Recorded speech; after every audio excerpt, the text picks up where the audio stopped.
Ya. Apreciados hermanos de la Sociedad Misionera Internacional, estamos en Australia, en el templo de Sydney. Vamos con la ayuda de Dios a iniciar o dar inicio a la lección de escuela sabática para el 14 de diciembre. El título es Cristo, el propósito de la ley. Vamos a iniciar con una oración para que Dios y el Espíritu Santo y nuestro Señor Jesucristo nos bendiga en esta reunión. Padre Santo, en el nombre del Señor Jesús te ruego que bendigas esta lección, que pueda ser una bendición para toda la hermandad. Tenga misericordia de mí y de todos tus hijos, perdonando nuestros pecados en el nombre del Señor Jesús. Amén. Cristo, el propósito de la ley. Seguramente las preguntas las vamos a acompañar de algunas partes de notas para la mejor comprensión de lo que Dios nos quiere decir. La justicia de Dios fue revelada en el Evangelio. En esta se dio a conocer el método por el cual el hombre debía reconciliarse con Dios. A pesar de la justicia de Dios y la culpa del transgresor de su santa ley, se ideó un método por el cual el sacrificio infinito del Hijo de Dios podía dar satisfacción a la ley. Las ofrendas típicas de la antigua dispensación señalaban a los hombres hacia el Cordero de Dios que debía morir en la cruz del Calvario, cuando el tipo se encontraría con el antitipo en la muerte del amado Hijo de Dios. Desde el tiempo de Adán hasta sucesivas generaciones, las ofrendas de sacrificio apuntaban hacia Cristo. Y la fe de los hombres se fijaba en una ofrenda de valor infinito. Por la fe, los patriarcas y los profetas dependían de Dios, que estaba tratando con ellos a través de Cristo. Vamos entonces a la primera pregunta. ¿Cómo definió el apóstol Pablo el Evangelio de Jesucristo y qué se revela en este?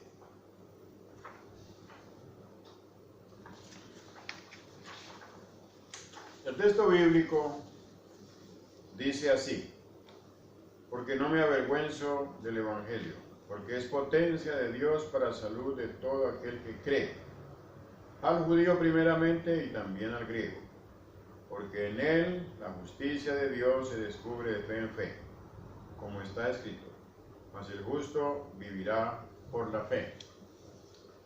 Desde las edades remotas, desde nuestros primeros padres, Dios se propuso que sus hijos vivieran en perfecta armonía con sus santísimas leyes.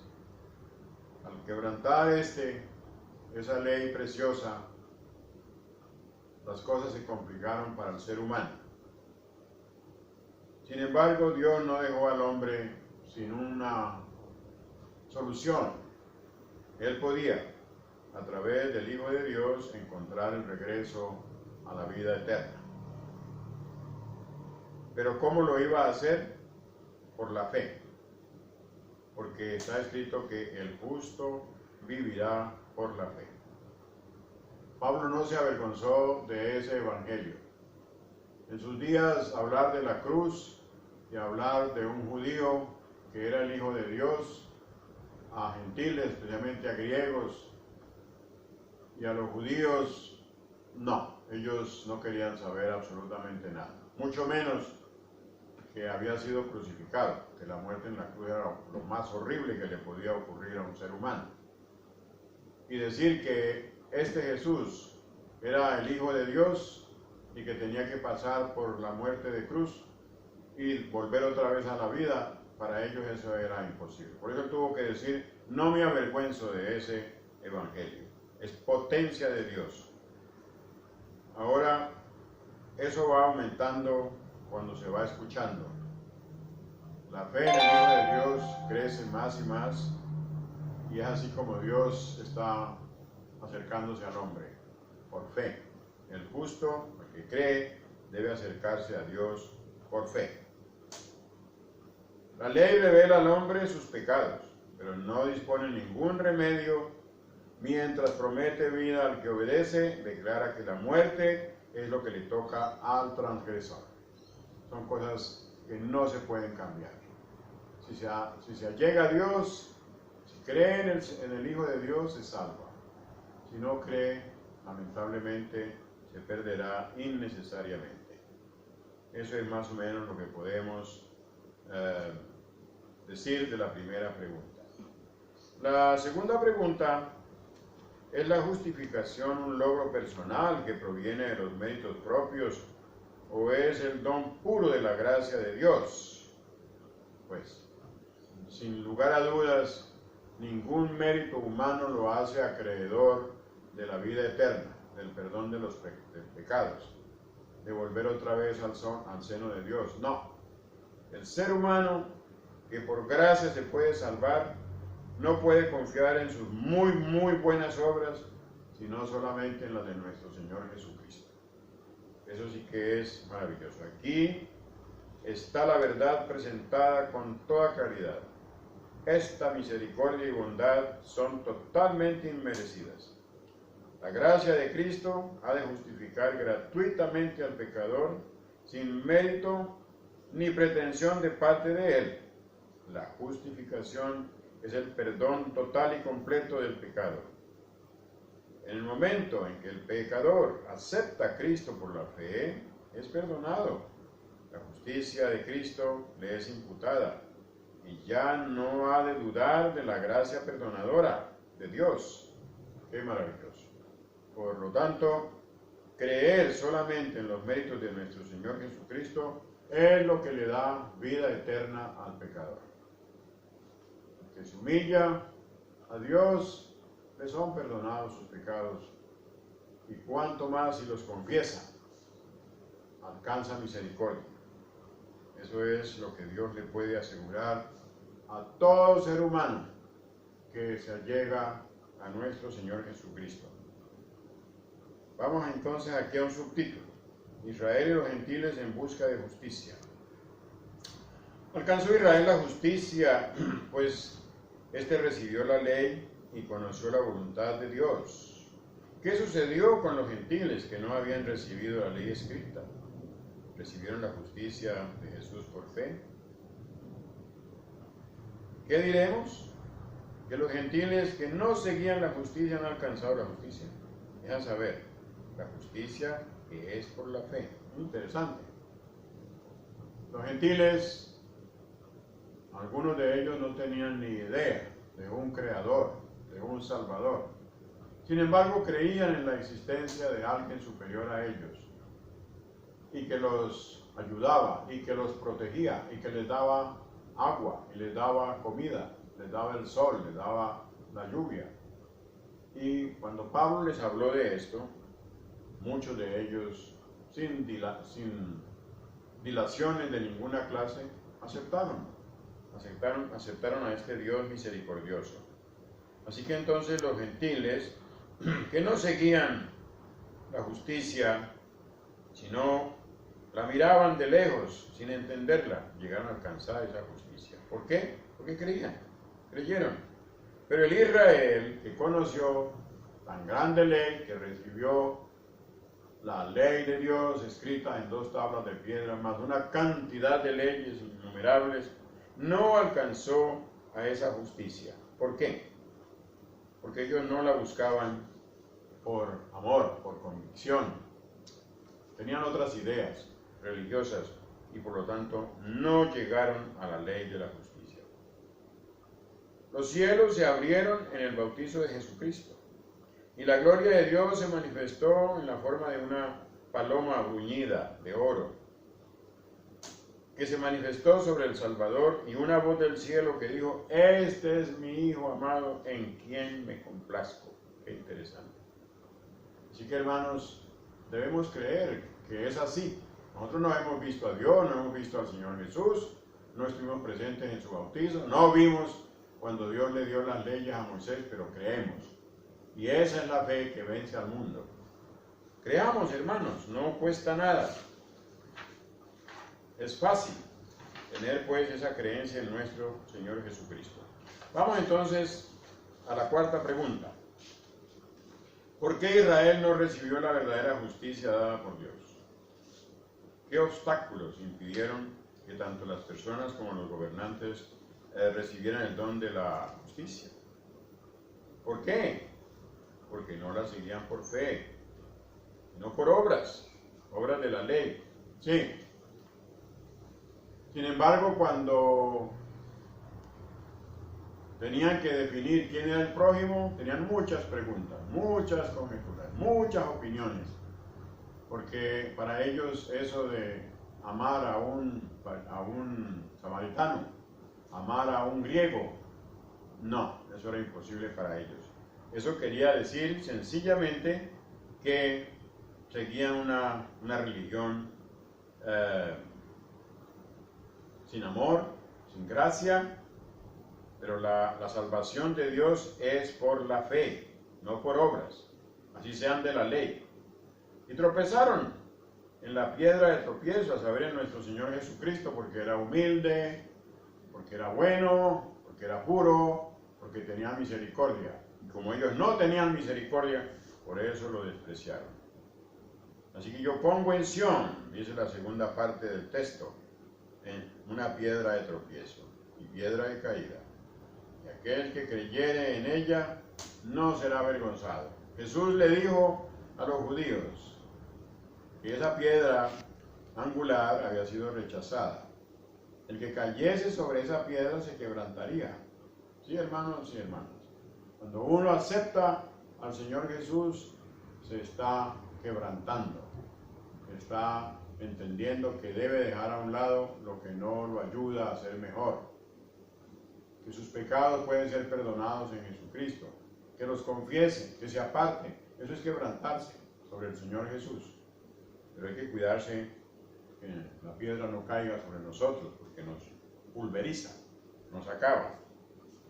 Avancemos un poquito más y aquí tenemos un poquito de la nota muy interesante. Una religión legal no puede nunca conducir las almas a Cristo, porque es una religión sin amor y sin Cristo.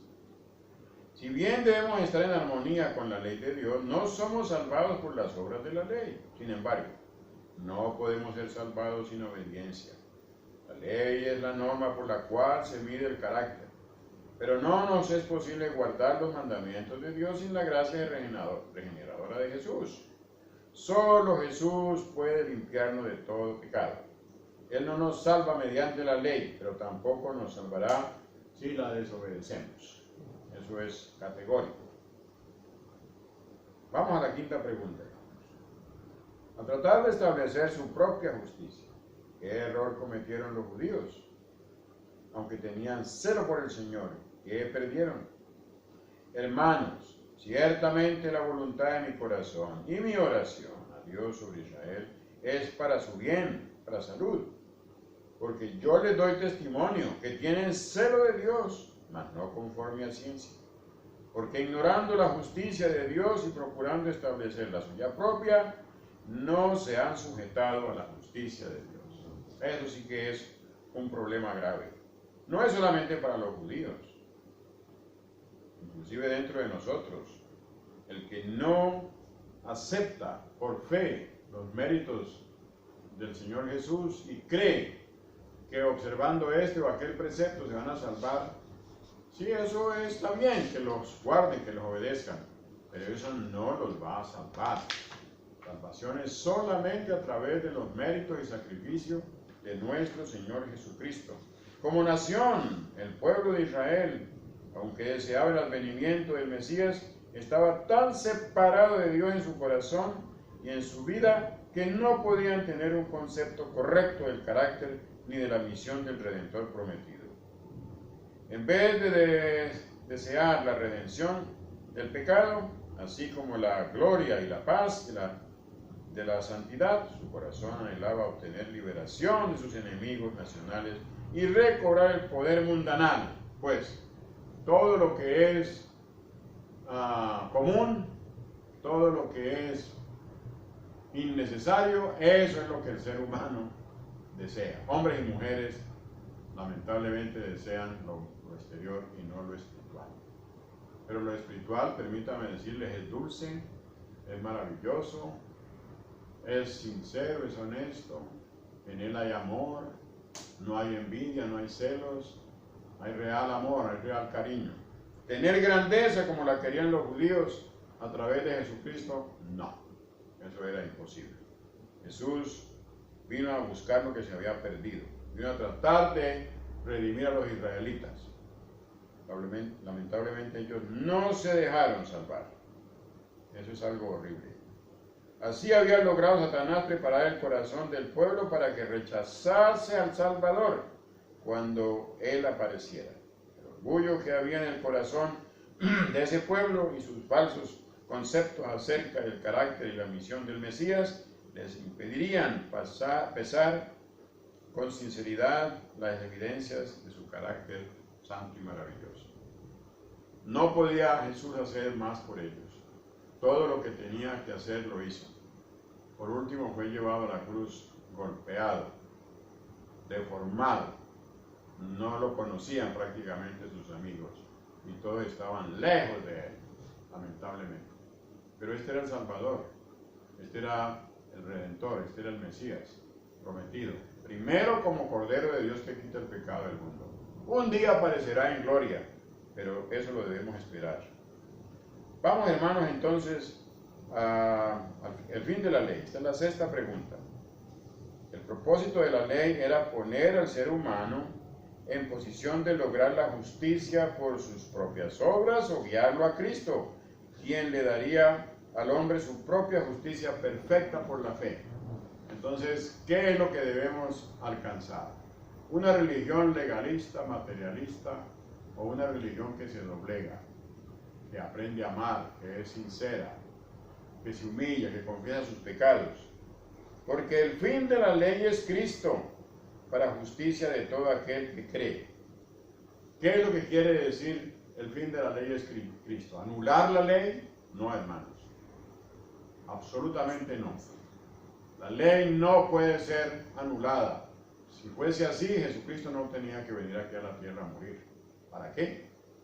Si la ley se podía cambiar de esta o de aquella manera, pero como no se puede cambiar, porque la ley de Dios es eterna, es la que gobierna todo el universo y también nos gobierna a nosotros, esa permanece para siempre. Claro, para el que cree. De manera que la ley es un ayo, es alguien que nos conduce a Jesucristo. Eso es lo que hace los 10 mandamientos y la ley ceremonial. Nos han conducido a través de 6.000 años al único y verdadero Redentor de la humanidad, al único que nos puede redimir de esta generación peligrosa, para que por esa ley podamos ser justificados por fe, sabiendo que el hombre no es justificado por las obras de la ley, sino por la fe de Jesucristo. Nosotros también hemos creído en Jesucristo para que fuésemos justificados por la fe en el Señor, y no por las obras de la ley, por cuanto por las obras de la ley ninguna carne será justificada. Simple. No es difícil entender esto, hermanos y hermanas. No en vano dijo el Señor Jesús: venid a mí los que estáis cansados, cargados, trabajados, llenos de transgresiones, de dudas, de cosas malas. Venid a mí y hallaréis descanso, y aprended de mí que soy manso y humilde de corazón. Ese es el Jesús que tenemos enfrente de nosotros. Cristo es el fin o propósito de la ley. La ley condena al pecador y por eso lo lleva a Cristo por la justicia. Así que la ley no puede ser terminada, no puede ser anulada. La ley no puede ser quebrantada, porque ella es el único medio para llevarnos al Señor, para que aprendamos de Él. Sí, aquí hay unas terminologías. La palabra griega telos, en algunas versiones de Romanos, se traduce como terminada, en otras traducciones como fin. En el inglés puede decir terminación o la meta. En otras versiones, en varios idiomas, telos se traduce como objetivo, lo que significa que Cristo es la meta o intención de la ley. Pues sí, todo lo que el pueblo israelita y todo lo que los patriarcas y los profetas celebraron desde Adán y de Eva hasta que el Señor Jesús murió en la cruz, era una ley que indicaba siempre el camino de un Redentor. Jesús, el hombre, Dios, que en su humanidad perfectamente andó delante de Dios obedeciendo cada precepto. Qué maravilloso. Esto entonces muestra que Jesús no es la terminación de la ley, sino su meta. El que cumple con completa obediencia y a través de su ejemplo ayuda a otros a alcanzar la misma meta. Así que Jesús está enfrente de nosotros, nos guía. Está delante de todo hombre y mujer, de todo hermano y hermana que quiera aprender de Él. Él no es la terminación de la ley, sino la obediencia, la parte visible, consciente de que sí, Señor, esa ley se puede respetar, se puede obedecer. Pero si el hombre quiere obedecer esa ley con sus propias fuerzas, va a lograr lo imposible, porque va a ser derrotado. Pero si se humilla en Jesucristo, Él le va a ayudar a obedecer cada precepto de sus mandamientos. La ley dada en el Sinaí era la enunciación del principio de amor, una revelación hecha en la tierra de la ley de los cielos. Dios había revelado el propósito de la ley al declarar a Israel: y me seréis varones santos. La ley que, como ya mencioné, rige el universo, y los ángeles la obedecen con alegría, y los otros mundos la obedecen con alegría. Es la ley que Dios le dio al hombre, no le va a dar otra. Es ella, no más. Y el que aprende a amar esa ley, a respetarla, a obedecerla, se va a alegrar y va a ayudar a otros a que también la conozcan y sean salvos. La última pregunta tiene un subtítulo que dice así: profecía del siervo justo. Entonces, ¿cómo señalaron los profetas que la justicia provendría del siervo justo? Dado que la ley no puede justificar a nadie, ¿a quién debemos recurrir para la justificación? Ya sobra decirlo. Lo hemos repetido y repetido muchas veces durante todas las lecciones de este semestre y el semestre pasado. Que solamente si recurrimos a Jesús, entonces alcanzaremos misericordia. Y no entres en juicio con tu siervo, porque no se justificará delante de ti ningún viviente.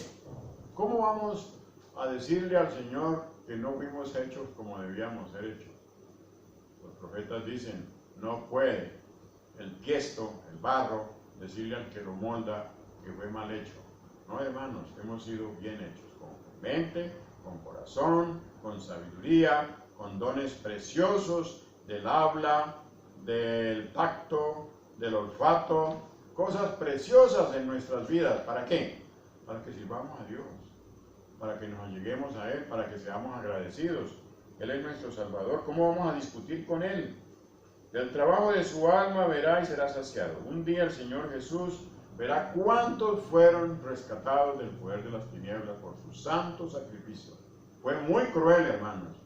El sacrificio de Jesús es el sacrificio que tienen que experimentar los que se pierdan. Muerte eterna. Él sufrió la angustia de la muerte eterna. Pero verá todos los que se salvaron y eso le dará grande alegría.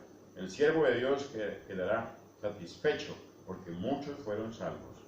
Fueron libres de las iniquidades de ellos. Él los perdonó. Mas aquel que Dios levantó no vio corrupción.